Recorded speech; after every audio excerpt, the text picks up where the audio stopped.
England के जिस भवन में रह करके बाबा साहब ने उच्च डिग्री ली थी,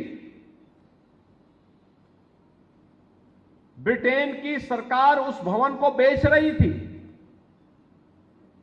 मोदी जी प्रधानमंत्री बने, मोदी जी ने महाराष्ट्र की सरकार से कहा और स्वयं भी अपना योगदान किया और उस भवन को भारत सरकार ने लिया। वहां पे बाबा साहब का एक भव्य स्मारक बनाया गया और भव्य स्मारक के साथ साथ भारत से जाने वाले अनुसूचित जाति जनजाति के छात्रों के लिए छात्रावास और स्कॉलरशिप की व्यवस्था की। कोई विदेश में पढ़ने के लिए जाना चाहता है तो बाबा साहब का यह भवन उनके लिए उनका मार्ग प्रशस्त करेगा। बाबा साहब ने 1956 में नागपुर में जहां दीक्षा ली थी, वहां पर बाबा साहब का कोई स्मारक नहीं था। प्रधानमंत्री मोदी जी ने वहां भव्य स्मारक बनवाया और चैत्य भूमि मुंबई की या प्रधानमंत्री मोदी जी के कारण महाराष्ट्र में बन पाया।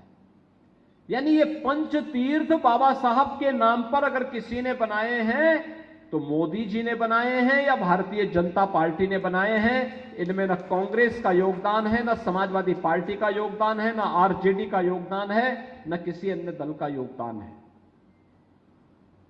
इनमें से किसी का योगदान नहीं। यह काम हुआ है भारतीय जनता पार्टी की सरकार के समय। और यही नहीं, 26 नवंबर 1949 को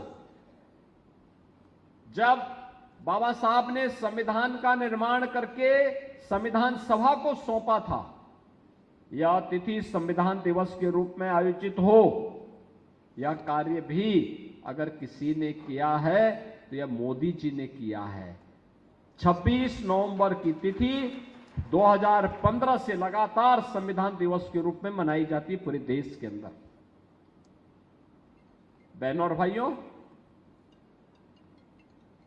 कहने का मतलब है बाबा साहब के नाम पर लोक लुभावन नारे देने वाले, भाषण देने वाले तो अनेक आएंगे, लेकिन बाबा साहब के मूल्यों और आदर्शों को आत्मसात करने वाले, उनके प्रति सम्मान का भाव व्यक्त करने वाला कोई एक दल है तो भारतीय जनता पार्टी है। ये घटनाएं इस बात को साबित करती हैं।